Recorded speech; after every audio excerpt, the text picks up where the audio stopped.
অতিবৃষ্টি ও অনাবৃষ্টি একের পর এক প্রাকৃতিক দুর্যোগের সর্বশান্ত চাষিরা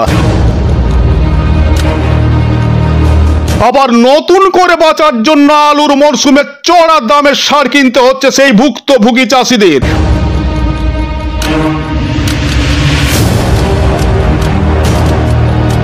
আর সেই ভর্তুকি দিয়া সরকারি সারের কালোবাজারি রুখতে মরিয়া ঘাটাল মহকুমা প্রশাসন।